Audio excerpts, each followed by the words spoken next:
眉山等地10个支队，共148车、669人、8支搜救犬赶赴镇中开展救援。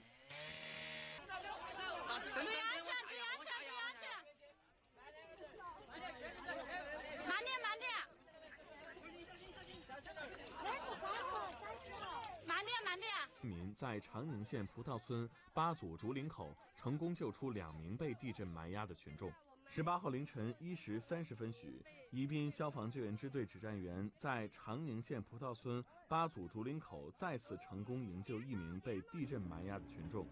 据现场村民介绍，葡萄村八组竹林口仍有人员被困，当地政府调用大型挖掘机协助救援。18号凌晨2时，宜宾消防救援支队前方救援力量在长宁县双河镇葡萄村共救出6名被困人员，其中1人死亡，5人受伤。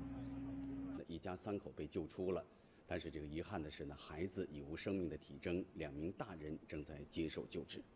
部队是发出了求救的信号，那么武警泸州和宜宾支队呢也是迅速的出警，也是迅速的赶往现场救起了。通过，因为那个事发的地点呢是只能2个人进去，非常吃力的对他们进行救援。所幸呢是在6点58分的时候，把这个女主人和男主人是救了出来。那么现场的情况呢就是这样，那救援依然在进行，那么我们也会在现场保持一个密切的关注。可能大家现在更加关心的还是震中的一个情况。那么通过我们今天早上7点钟所拍摄的搜救，包括是人员的转移，是可以提供比较好的保证的。但是就在我们今天早上走进双河镇区进行更仔细采访的时候，其实我们看到，所以呢，这个操场上是非常的潮湿。那么所以为了让我们的群众们能够更加能够在这里度过这样的一个时间呢，所以他们现在是在铺设这个泡沫板，1000多名群众在这里进行安置哈。那我们在刚才等待直播的过程当中，也陆续看到有群众还依然。目前从宜宾的其他地方到现在，这里的高速公路现在是，据我们了解到是允许救灾车辆和救灾物资，到现在一直有源源不断的